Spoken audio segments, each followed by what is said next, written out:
네, 주말에 폭염 경보 속에서 교사 수만 명이요 도심으로 나와서 2주 연속 집회를 가졌습니다. 네, 관련 내용 정혁진 변호사, 이주하 변호사와 함께 자세히 나눠보도록 하겠습니다. 안녕하십니까? 안녕하세요. 네, 반갑습니다.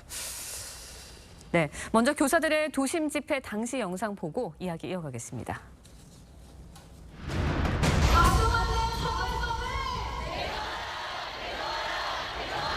교사의 교육권을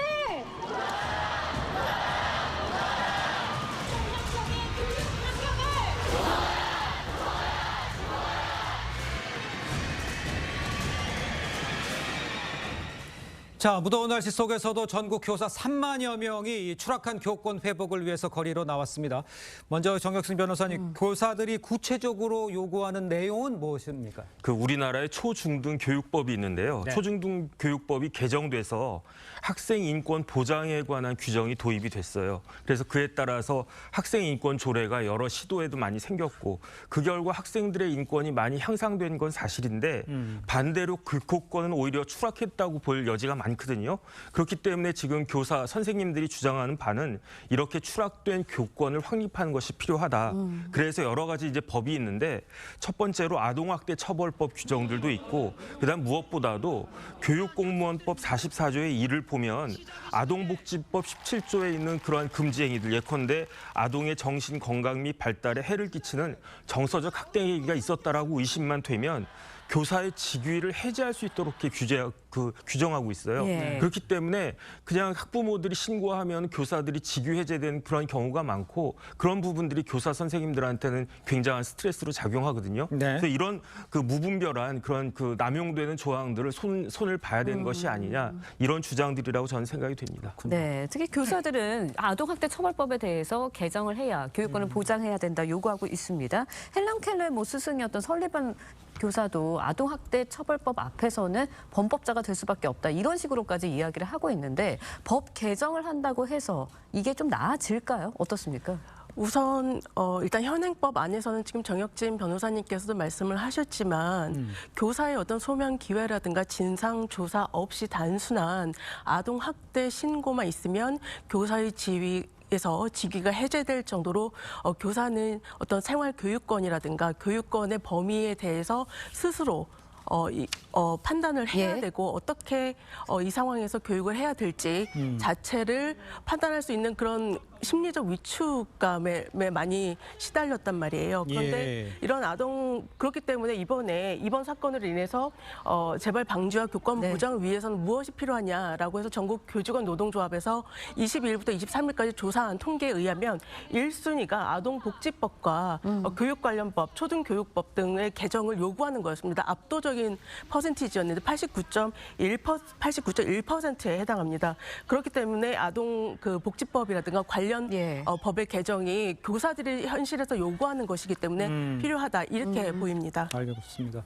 자, 근데 이제 문제가 이제 학부모가 교사에게 폭행을 가하거나 협박을 하는 사례, 이게 지금 끊임없이 좀 공개가 되고 있다는 게 문제예요. 네. 학부모에 의한 이 교권 침해 문제, 이 문제를 어떻게 해결할 수가 있겠습니까? 그래서? 제가 통계를 봤는데요. 네. 교사들 2,970명 중에 무려 2,950명, 99%가 넘는 교사들이 이렇게 교권 침해를 경험을 했다. 그런데 교권 침해 중에 모욕이나 명예훼손이나 학부모 민원이나 이런 경우들도 한 절반 가까이 되지만 더 심각한 문제, 폭행이나 상해가 있는 경우도 30%가 넘는다는 그 이야기를 제가 들었거든요.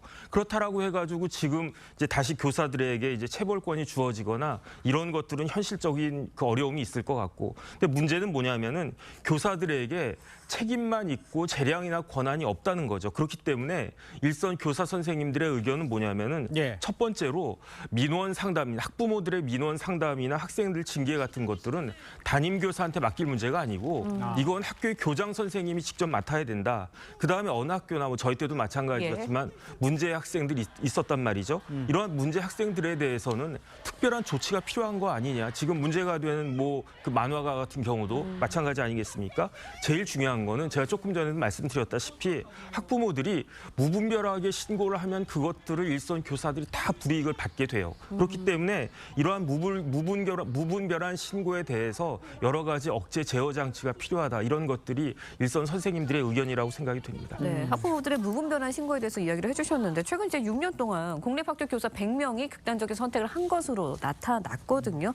교권 추락의 한 현상이다라고 봐도 될까요?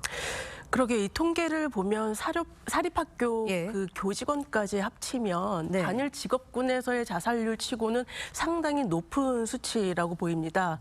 그렇지만 이렇게 자살률과 교권 추락을 등치시킬 수는 없지만 예. 어쨌든 이런 한 직업군에서 상당한 자살률을 보인다라는 것은 그 직업에 해당하는 교사들이 그 직업을 수행함에 있어서 직업 현장에서 받는 스트레스가 많지 않은가라고 추정은 할 수가 있습니다. 실질적으로 이번에 예.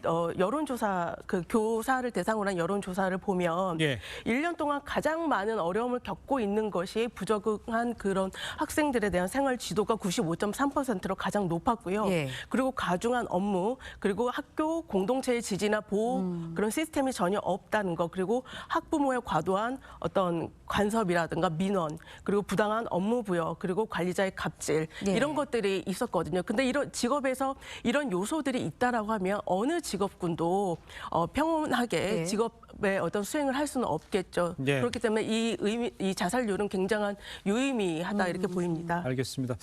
자, 근데 또 이런 데이터도 있어요. 네. 6년간 극단적 선택을 한 교사 100명 중 초등학교 교사가 절반 이상이다. 이 현상은 어떻게 이해를 해야 되겠습니까? 어떻게 또 해결해야 돼요? 그러니까 요즘은 아이들이 귀하잖아요. 네. 저만 해도 4남매인데 요즘 4남매는 눈 씻고 찾아봐도 힘들지 않습니까?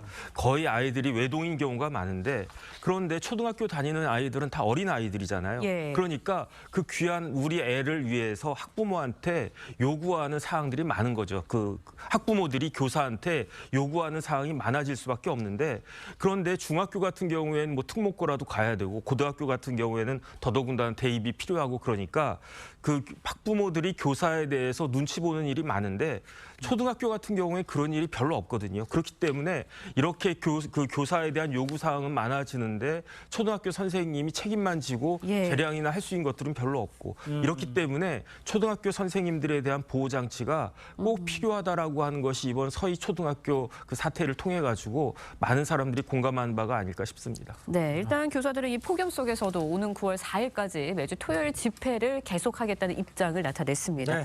교권 회복을 위한 제도적인 장치 하루빨리 마련돼야 할 것 같은데 어떻게 해야 할까요?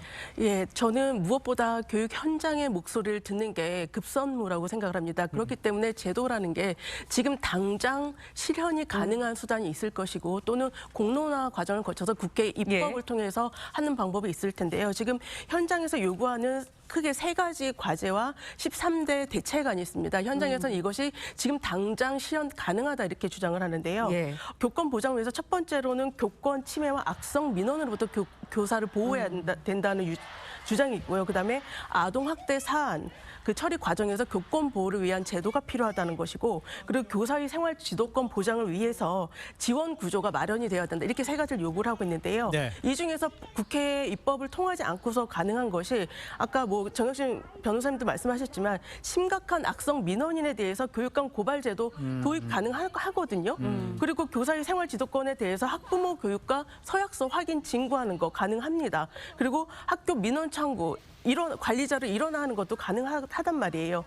그리고 교육활동 방향이라든가 학생의 분리 지도라든가 생활 지도 그리고 이런 부분도 다 현재 실현 가능한 제도들이에요. 그렇기 때문에 지금 당장 교권을 보호할 수 있는 장치가 있다면 정부와 교육 당국은 당장 머리를 맞대고 이것을 듣고서 제도화해야 된다 이렇게 생각을 합니다. 알겠습니다. 두 분 변호사님 말씀해 주신 것처럼 지금 필요한 것, 급한 것부터 빨리빨리 실행할 수 있는 그런 기회가 됐으면 좋겠습니다. 네. 자, 두 분 말씀 여기까지 듣겠습니다. 고맙습니다. 고맙습니다. 감사합니다.